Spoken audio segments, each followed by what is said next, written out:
Biliyorsunuz ülkemiz bir pandemi döneminden geçti. Pandemi döneminden sonra artan girdi maliyetleri şoför esnafı bayağı mağdur etti. Bugün hep bir aradayız. Hep bütün servis firmalarla beraberiz.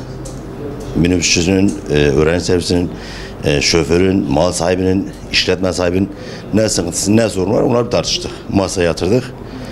Gerek belediye olsun, gerek trafik olsun, gerek jandarma olsun, gerek ulaştırma olsun. Bu tür kurumlarda bizim firmaların veya esnafın ne sıkıntısı, ne sorun varsa Ferhat Başkan'la beraber paylaştık.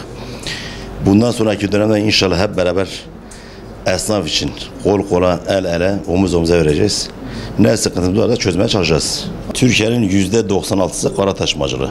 Onun geri kalanı hava yolu ve deniz yolu. Maalesef deniz yolu ve hava yolunda akaryakıt ÖTV'siz ve KDV'siz veriliyor.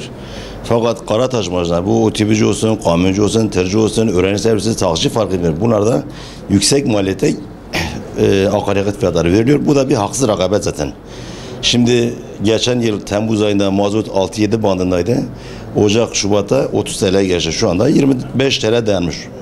Bu da tabii bizim için mecbur. Sigortalar 3 katına çıktı, lastik 2 katına çıktı, yağı 2 katına çıktı.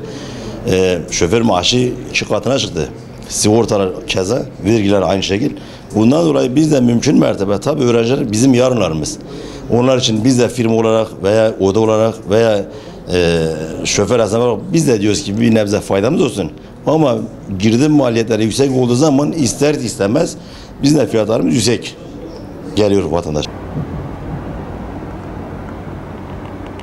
Şimdi hükümetten beklentilerimiz tabii ki var. Nasıl var? Toplu taşımada nasıl gemilere indirim yapılıyorsa bizim esnafımıza da böyle bir indirim yapılması gerekiyor.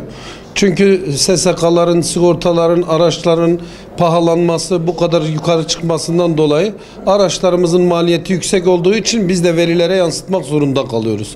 Şimdi siz kilometre bazlı söylediniz. Biz zaten kilometre bazlı çalışıyoruz. 0-3 kilometre 350 bin lira demişiz. 4-10 kilometre 400 bin lira demişiz. 5-10 kilometre 450 bin lira fiyat vermişiz. Hostes parası içinde 75 milyon bir fiyat biçmişiz. Gerçekten bu büyük bir rakam mı? Büyük bir rakam ama bizim yapabileceğimiz bir şey yoktur. Yapılan mazot farkları, lastiklerin zamları, araç zamları, bunların hepsi bize yansıdığı zaman biz kıpırdayamıyoruz. Bizim de devletten beklediğimiz şu: çalışan araçlarımıza bir nebze de olsa mazotlarına farklı bir ÖTV indirimi olabilir. Onlara farklı bir mazot yansıtabilirler. Toplu taşımaya sürekli bunları yapabilirler.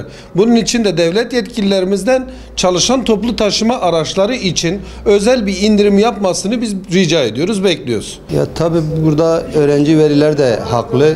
Bizim esnaf arkadaşlarımız da haklı. 2 yıl pandemiden dolayı sıkıntı içerisinde girdik. Girdi maliyetleri, mazot, işte yedek parça vesaire, bunlardan dolayı mağdur durumdayız. Veliler de bu konuda öğrencisinin nasıl ucuz taşınmasını ister. Tabii burada da esnafımızın para kazanması lazım. Bu sektörün ayakta durması için bu tür şeyleri yapmamız lazım.